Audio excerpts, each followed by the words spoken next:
You're looking at Bosklapper, which is an absolutely incredible performance glider designed by Jef Pauwels, and it is in fact one of the grand prize winners of this year's Foldable Flight Paper Airplane Designers Contest. So congratulations, Jef, for your amazing entry. For your efforts, you will be receiving this customized trophy featuring your name and Bosklapper itself on the trophy. So with that said, let's see this plane in flight, and then I'll teach you how to fold it.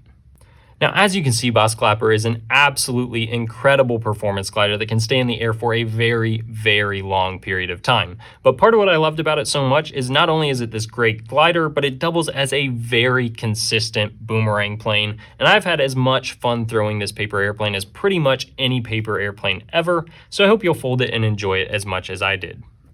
I'm going to teach you how to fold Bosklapper in 2 minutes or less. So get ready. On your mark, get set, go. Fold it in half like this.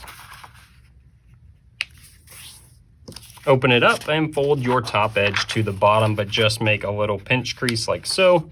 Open it up, fold to your pinch crease, and just make another pinch crease. Rotate it, fold this down to your bottom pinch crease and crease all the way across. Now fold your top edge into the center, just like that, and do the same exact thing on the other side. Now you're going to fold this edge here in, and you want to make this parallel to the bottom crease or layer that you have there. If you're using A4, make sure the gap here to here is the same as the gap from there to there. If you're using 8.5 by 11 paper, just make sure that your edge that you're making here is a ½ inch above the bottom layer that you had just below it. Do that on both sides, and you're only having to crease to the center crease to prepare for a rabbit ear. So if you fold on both of those at the same time, you can see it will collapse into this shape here. That's called a rabbit ear. And you can fold that to the right, fold that to the left, and then you can stand it up. And you're going to open it up with your thumb and just kind of press down on that spine of the pocket like so to squash fold it.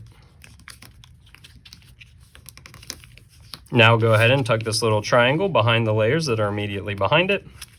Fold this in half like so, gently so you don't rip it.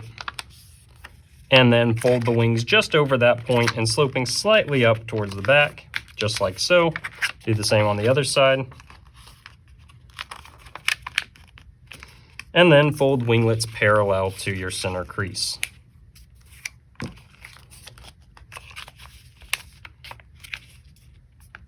And there you go. You have a finished Bosklapper. This plane should fly really, really well for you. I do recommend just a couple tips here. So whether you want this to be a great airtime plane or a boomerang plane, you're going to want to bend the back edges up just a little bit. And with that, congratulations once again to Jef, and good luck flying your plane.